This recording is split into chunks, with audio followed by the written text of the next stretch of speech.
Hello, Inderes TV viewers and listeners. Purmo Group released its Q1 results today, and today we have here Purmo Group CEO John Peter Leesi here with us. Welcome, John Peter. Thank you. We're going to talk about the Purmo Group's results and the kind of the market developments that we have had in the Q1.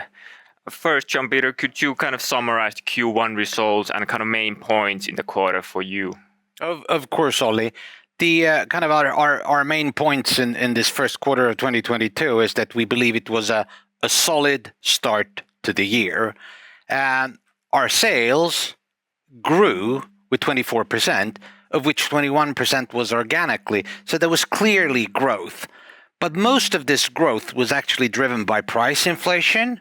And in many areas, we had volumes actually dropping in the first quarter.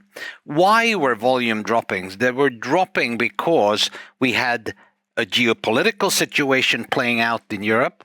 So that had its impact on demand, but also the general inflationary pressures on demand overall. However, still, we managed to keep EBITDA at the same level as last year, which was a very strong level. So generally, we feel that Q1 2022, in light of all the headwinds, was a good quarter. In a challenging environment, especially.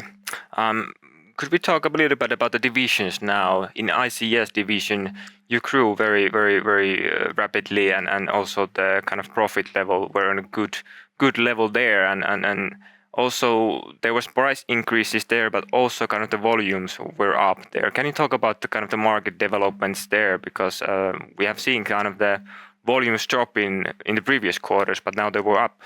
Yes. Generally, we could see a very good sales growth in the ICS division, and they sell indoor climate systems and embedded systems, not radiators, right? So demand was strong across many markets, I would say most of the markets we operate in, and there was particularly one market that was really strong, and that was Italy, where we sell complete systems. So that was a very good thing. This translated then also into a good development and improvement in terms of earnings. We actually grew earnings with 27%, and that is then the result of a number of things. Firstly, good demand.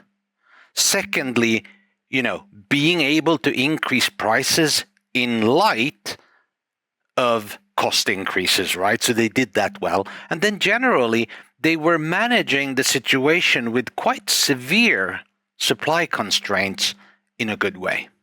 Yeah. And talking about your other division, Radiators, and the revenue went up quite well in the quarter also, but that was mainly because of the price increases, and the volumes were down there in the quarter. Can you tell about the market developments there and what have you done there?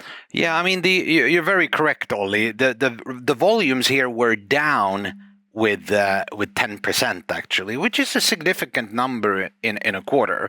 And volumes were down again because of not only because of the direct impact of Russia and Ukraine, where we had sales, we also see that peripheral markets bordering the conflict area has also been affected.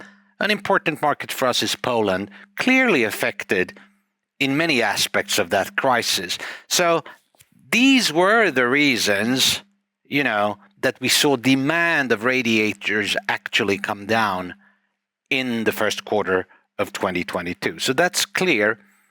However, the drop in earnings was 9%. And of course, we're not happy with drops in earnings, but taking into account the situation, we believe that our colleagues in the radiator division have done a good job in the first quarter by managing the operations and balancing the operations to a lower level of volume.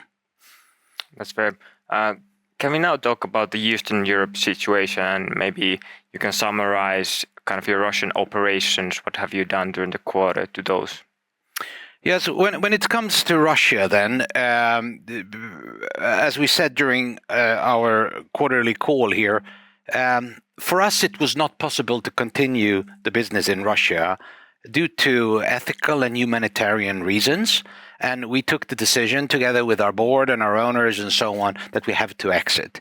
So that is the decision we've taken, and we started a divestment project in order to find a new owner for the business.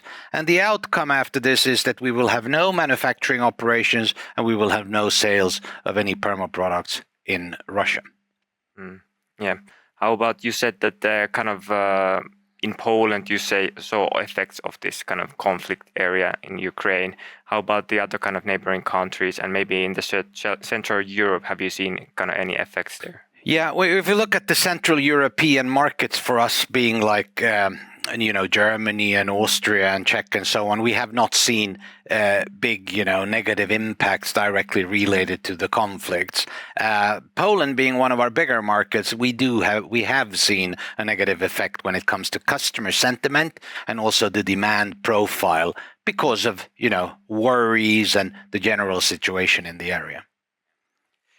Now, we could talk about China, and China has been kind of in a lockdown situation regarding to the biggest cities there. That is one of your growth markets besides Russia, which was a growth market for you. Can you talk about China's situation now, and how is this kind of situation affecting you overall? Yes, the China business for us is still fairly small in the overall scheme of things. However, it's important due to its growth potential, and we have been growing rather well. We are now in this situation which has taken people a little bit by surprise, including our own employees in China, where there's been this severe lockdowns. 45 big cities in China have been closed down based on the resurgence of COVID cases and so on.